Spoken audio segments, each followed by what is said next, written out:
Good morning, everyone. It's Judy, and I'm here from Coffee, Cookies, and Books to talk to you about a feature author. This is a segment that I'm going to try to do at least once a month if I can, where I've read one particular author and quite a lot of their books. So I think that it gives me a little bit of the ability to be able to talk about them and how they write and what I like, maybe what I dislike. Not too much with Brittney, who I'm doing today. But overall, I think you'll really enjoy it. So with all that, I'll see you on the other side. Hey, welcome. And so today, we are going to talk about my favorite suspense romance author, Brittney Sahin. She is fantastic. Probably one of the authors, maybe there's one more that I maybe read just as many of her books, but I would say quite a lot. She's written 35 books and I've read 22 of them. So I think maybe I have a good grip on her writing, her book styles, everything like that. So we're going to talk about it all. I think the best place to start would be to read you her bio from her website. So it says here, Brittney Sahin began writing at an early age with the dream to be a published author before the age of 18. Although academic pursuits and later a teaching career interrupted her aspirations, she never stopped writing, never stopped imagining. It wasn't until her students encouraged her to follow her dreams that Brittney said goodbye to upstate New York in order to start a new adventure in the place she was raised, Charlotte, North Carolina. Here she decided to take her students' advice and begin to write again. In 2015, she published her first novel, Silenced Memories, The Safe Bet. I think she renamed it, and that's what the new name is. When she is not working on upcoming novels, she spends her time with her family. She's a proud mother of 2 boys and a lover of suspense novels, coffee, me too, and the outdoors. So it says she is a Wall Street Journal bestseller, top 5 Amazon best-selling author, owner and CEO of MCO Media, which I think publishes some of her books. I don't think it publishes all of them, but some of them. Founding author of BingeBooks.com, Conversations with a Romance Author podcast. So that is what's on her bio. I'm going to link her website below, which you'll also find on her website is actually the document that I'm going to refer to quite a bit today, and it is her list of books. She lists them in order of publication. She then lists them in order of the series together so that you can follow a particular series if you would like to do that. And then she actually lists them in the point of view. She writes in 2 different points of view, in third point of view and in first point of view. And all of her books are written in a dual point of view. So there's always the him and her all the time. And that's it. I mean, if I'm being perfectly honest, I would not say that I have a preference on point of view. I like her third point of view, dual point of view, just as much as I like her first dual point of view. So it kind of works for me, and I think it's because she writes it well. So it just blends together, and to me, I hardly notice a difference. But then that could just be because the point of view is not a series key point for me. The key point is the characters, the plot. It's a story moving along nicely, developing, that kind of thing. So point of view is probably one of the last things that I really kind of consider when I'm reading through her books. So anyway, she started in 2015, and The Safe Bet was her first one. That is part of the Hidden Truths series, which I will put the pictures up here. There are 5 books in the series. I have actually only read 2 of those books. That would be The Safe Bet and Beyond the Chase. And it's funny because I kind of went back and thought, okay, you know what, I'm going to read a bit of her backlist. Didn't look to see which book was first on the list. And when I read The Safe Bet, I could kind of tell it was first on the list. It felt first on the list. It just, her writing has evolved and changed so much that it was just really obvious to me that it was on the list. Now, The Safe Bet was written in their dual point of view. The characters, I loved how it still followed her general story plot, which I'm not saying is exactly the same all the time, but she does have a very specific method to her madness, so to speak. She writes suspense novels, so there's always a guy and a girl. They get into some sort of quandary. Sometimes it's a little predictable in that she gets in. It's the problem is for her. But in many of the times, as you get into some of the later books, they're both in trouble, so to speak. And then, you know, it gets resolved happily ever after in every book. And this was, The Safe Bet was no different. So it did follow that, and there was a great story. You could follow it fully. So it wasn't that it was that much different. I just felt the writing is stronger now than it was then. The character development is stronger than it was then. But I still gave it 3 stars. So I still liked it. It just wasn't a 4 and 5 star read for me. And it was, and then Beyond the Chase I read, and that is the second book in that series, and which I will put up here too. And I did actually give that one 4 stars. So, you know, I like The Hard Truth. I have not read, but I have it sitting in my Kindle, so I'm going to read that. That is the 3rd book in the series, and I believe it's with Connor, and I really liked his character, so likely we'll read that one for sure. And then there's 2 more, Surviving the Fall and The Final Goodbye, which I'll put over here. Those 2, I don't even know what they're about. I haven't read the synopsis, done anything like it, but I will tell you that once I read The Hard Truth, I will go and find those 2 and I will read them. Now, there is quite a few of her books are available on KU, so that you can get them on Kindle Unlimited for nothing, so well worth the read. I have, of course, purchased some of her books in paperback and in digital, so it really depends. Some of the 2 of the series, I have the full paperbacks on the whole series, and on some of the other series, which I'm gonna, like this one, Hidden Truths, and the next one, I'm reading 100% digitally. So it just kind of depends on, you know, do I want to purchase this? Now, if I'm going to be perfectly honest, I probably won't purchase the Hidden Truths in paperback, but I may very well go and purchase the Devil and Night series, because I'm actually really enjoying that series. That's her 2nd series, and it's totally awesome. Love it. It actually feels more like her other books. Okay, so now we'll move on to the Devlin Knight series. Now, this particular series is a little bit different. So it is about the McGregor family, and the McGregor family it's in Dublin, Ireland, obviously, and they are wealthy, have money, but each member of the family, you know, they're dealing with criminal organizations in the city, a lot of espionage and things like that. So the thing that I really like about this particular series is that those characters actually appear later on because of who they are and who they're associated with criminally.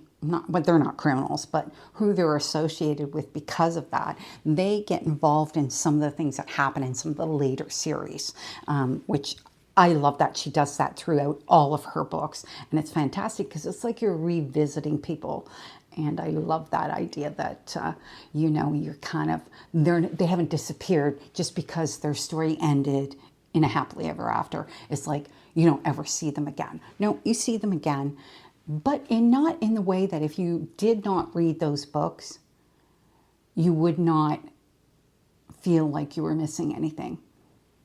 That changes a little bit in some of her later series, but for the most part, I could say you could read the majority of her books as a standalone. Now, in the Dublin Nights series, I gave 4 stars to the first book, 3 stars to the second book. I'll explain why in a minute. 5 stars to the third book, which I absolutely loved, and the fourth book, The Inside Man, I am currently reading. That's on my current TBR. And then the last one is called The Final Hour. I probably won't get to that one until who knows, because it's going to go in my TBR jar, which isn't going to get pulled until towards the end of December. So those are the 5 books. The second book in the series that I gave 3 stars to is a novella. It is not a full novel like the other books. And it is kind of the bridge between book 1 and book 2 or 3, if you want to call it that. It sort of bridges the two. So it's about the couple from the first book, but it introduces the couple in the next book. And that was what I liked about it. I liked the interaction between Holly and Sebastian, which is the two from The Real Deal, which is the next book, third book.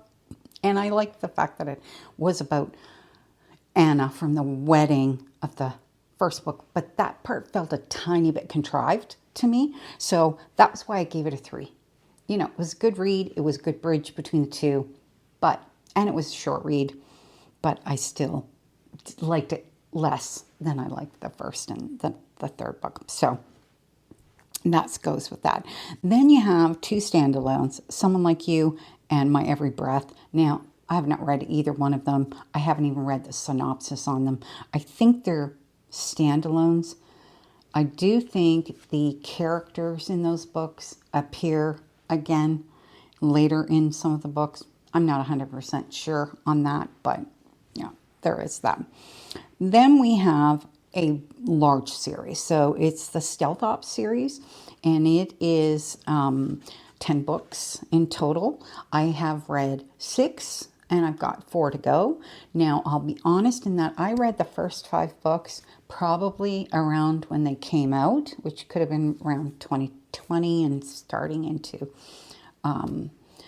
like around the pandemic and that sort of thing. But I did read these ones, and I loved the first half of it. I have no idea why I didn't continue on with the second half, but based on her writing list, I'm trying to see, Chasing the Night and the Dublin series. So the final 5 kind of interspersed with the last 2 from the Dublin series, and it's like I missed those for some reason. And then all of a sudden it went to the Falconball series, which is the next large series that she did. So I kind of jumped around a bunch. Now I did, like I said, I did read the first 5. I gave 5 stars to the first one, 3 star, which was Finding His Mark. I loved that book. It was the introduction book, was probably the shortest book out of all of them, but honestly, it just loved the 2 characters in that one. It wasn't a bit of an insta-love, but just how the whole thing developed was phenomenal. Love that. Then there was Finding Justice, Finding the Fight, Finding Her Chance. So Finding Justice, I gave 3 stars. Finding the Fight, 3.75 stars. Finding Her Chance, 5 stars. And then Finding the Way Back, 4 stars. Then there was Chasing the Night, which I have finished. Can't remember exactly what I gave that one, but it was probably 4 or 5 stars because that's Wyatt's story. And I'll get into why I liked Wyatt's story so much very shortly. Then there's 4 that I have not read, which is Chasing Daylight, Chasing Fortune, Chasing Shadows, and Chasing the Storm. And I believe I've got them all up here, so you should be able to see what the covers look like. Chasing Shadows is one that I believe that she did a special edition on that one. Kind of really looking forward to reading that. That's Roman's story. And yeah, I think that's going to be great. Now, the Stealth Ops, what that's about in general, okay, is these guys are all previous special forces. They're either SEALs, Delta, something like that. And they are asked by the government to form a off the books organization. So this is a group of people that deal with things that the government can't be connected to, so to speak. And, you know, I mean, the things that they go in and the people that they rescue and the situations they deal with are pretty crazy. And I understand the sort of the idea of the synopsis of it, you know, and these guys are all really high qualified, but technically now they don't work for they're not military, even though they still are technically. They have a company that they formed that it's called Scott and Scott, which is the main character from Finding His Mark and his CIA sister who is behind the guy who developed the group. So Scott and Scott Securities, and they actually run a legit security company as a cover for this stealth ops, this ghost ops kind of business that they're doing. And I love the whole concept of it and how they get around it and how they work around it. The actual action and the tech behind it and how they deal with situations and has just, she writes that so well. Okay, it just blows my mind, and especially, you know, I mean, I'm trying to write a space opera, a sci-fi space opera, so I know, like, you have to think about every little wee thing that could potentially get lost and then you didn't explain it, and but she does that really, really, really well. She does not miss a beat to me on any of that. What it is for me is what does kind of bring it down a little bit would be the trope that she's picked. I am not a huge fan of some of them. I don't care too much for insta love.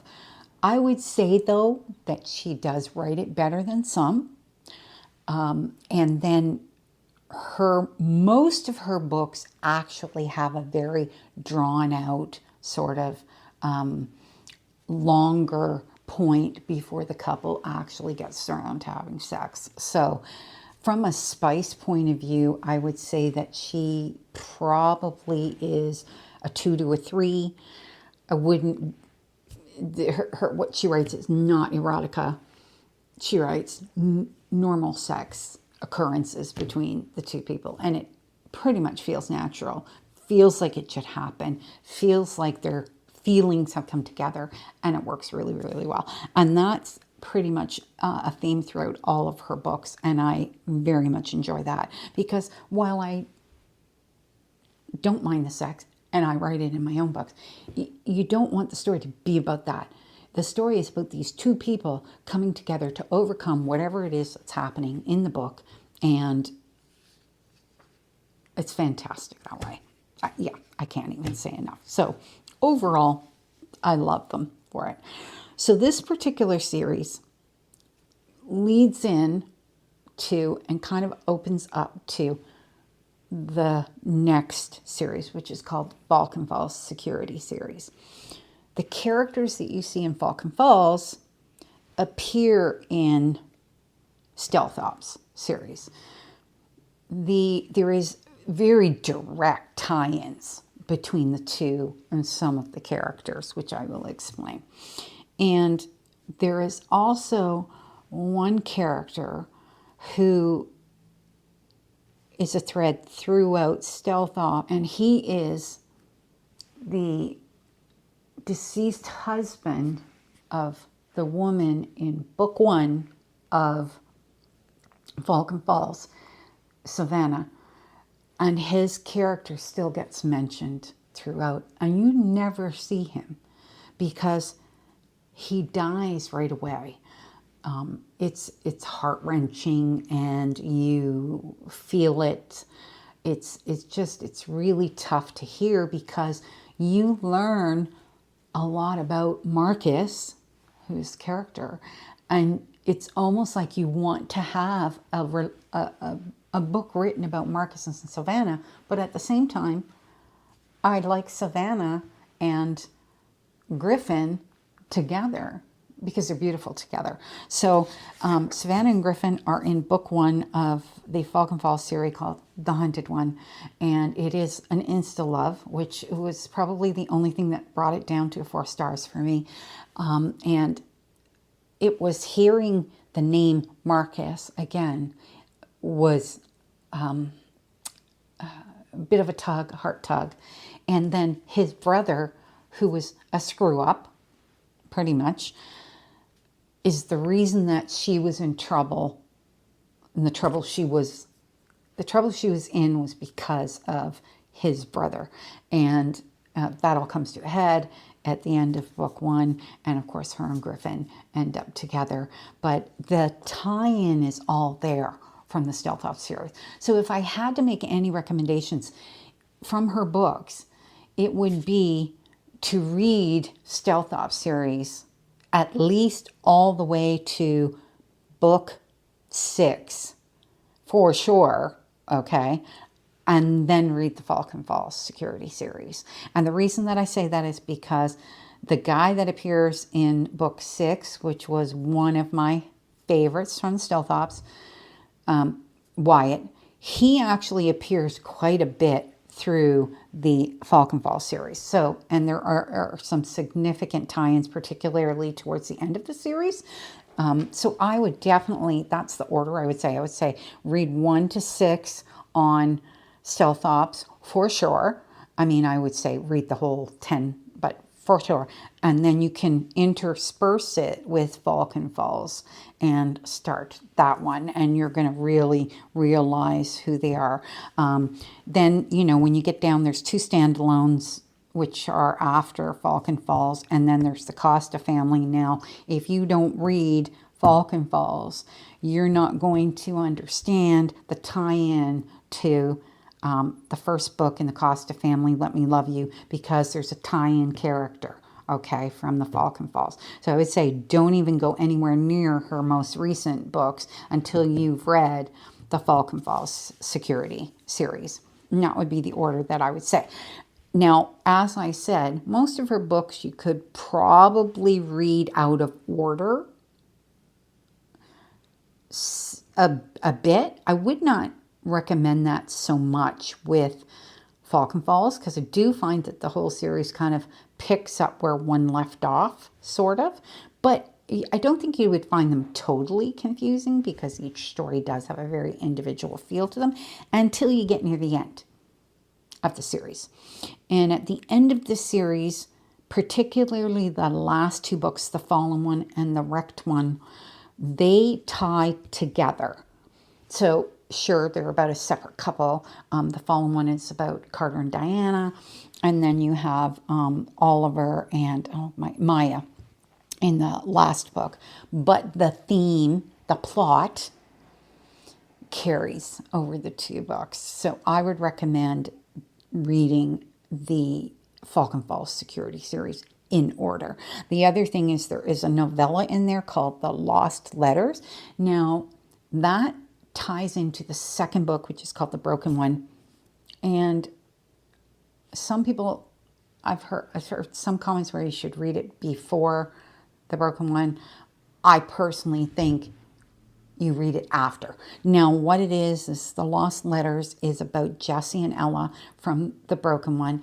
And it specifically is them writing to each other but never sending the letters, and a little bit of backstory of their relation, because they had a sexual encounter 3 years previous to, I think, when this takes place. You find out about what that was about, what happened with the 2 of them. They've known each other since they were kids. I mean, that's the best way of putting it. They have had feelings for each other since they were young.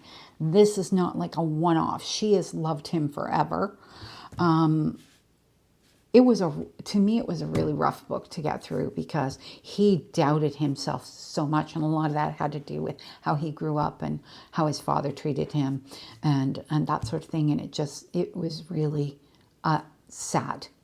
It was sad to me. So, but I would say read the Lost Letters after you read the Broken One and before you read the Guarded One. It's a beautiful story, and it just kind of really, and the other thing is the Lost Letters are written by Brittney and Joseph Kanata, and Joseph is the guy on the cover of the Broken One, and of course on the cover of the Lost Letters, and he writes his part of the Lost Letters, and I think it's a wonderful perspective, so I would highly recommend. Don't skip the novella because it's beautiful. Okay, so that's really, that's it for those two huge series because they kind of come back to back. And then, like I said, you've got the two standalones, which is The Story of Us, which is a sports romance. He's a soccer player. She's a sports writer. She goes to Italy to interview him. He doesn't want to be interviewed. And it's their relationship and how it sort of develops. And, I gave it 3.5 stars. I enjoyed it. I basically forgot them as soon as I finished the book, but that's just because I'm kind of not a huge sports romance girly, and that one kind of threw me off a little bit. So I have not gone on to Until You Can't, which I believe is in my Kindle, in my KU. We'll see, because that's the next video I'm going to do is my Kindle Unlimited. But so I'm not sure about that one. If it is, I will read it, because if it's in my Kindle Unlimited, it'll get read. But I couldn't even tell you what it's about. No clue. None whatsoever. Then we have the last series that she's writing right now. We've got Let Me Love You, which I have read, 5 stars. I love that book. It's called the Costa Family series, and the Costa family is an Italian family that has connections to the mafia, but they're not technically mafia. It's kind of hard to explain. As soon as you read book 1, you get the idea of what's going on there. It's like they do favors for them, or they do have the connection to that high level mafia, but at the same time, they themselves are not, but they do have questionable backgrounds. The boys do. So there's 3 boys, 1 girl, and one of the boys was a twin with a sister who was killed. I'm not telling you anything that isn't part of I think it's in the back of the book. And the whole story from Let Me Love You is him dealing with his guilt about something to do with his sister's death. I'm not going to say any more than that. It'll give it away. You kind of have to read it to understand it. But it's Enzo is a fantastic character, and him and Maria have history. So it isn't like if she came out of nowhere and it was insta love. No, there was a long history between the two of them, and I loved how the whole thing drew out. And even Maria had been married, had a child, and so he's very close to her daughter, and it's a beautiful story, single mom with a kid. I love it, and I can't say enough about it. So it's really great. And then Not Mine to Keep is the next one in, and I read the arc on that, and I rated that 5 stars as well. And I will be actually reading the hard copy, because like for me, I get more out of it when I read the actual physical book. I think I've mentioned before, I don't do audio because I cannot grip the story at all. Reading audio is just a weird sensation to me to hear it and not visually see it. Maybe if because I do follow a lot of other YouTubers, and they say they listen to the audio and they read the physical book. But then my way of looking at it is I'm not paying for 2 different things. And the book is what I want. So my choice would always be the physical book first. But like I said, there are a good deal of her books that are on Kindle Unlimited. So if you can pick them up on Kindle Unlimited, and that's how you would prefer to read them, because, you know, you pay for your Kindle Unlimited and you've got 20 books you can put in there. And so you can read one and then swap it out for the next one, swap it out for the next one. So that would be how I would recommend reading them. I think that you'd get quite a lot out of them, reading them that way. So, you know, yeah, I can't say enough about Brittney and how she writes. She's one of my favorite authors. I will continue to read anything she writes at this point. And, you know, if she wants to send me an arc of anything, like we did with the one book, I'm like on it, because I want to be able to, yeah. So I am thrilled when she sends me an arc of her books, and I love the idea of being one of the first ones to be able to read it. But overall, I hope that I've led you to a new author if you haven't read it. Again, she's romantic, suspense thrillers. With a lot of them have military background, but there are no actual military content in the sense. Now, all of her books do have suspense moments that might be uncomfortable for some people. I'm not one of these people that have a lot of problem. I don't even need to read the trigger warnings on anything. I'll just read it. So I'm like that. I actually found it quite hard to look at my own book and say, what would bother someone about it?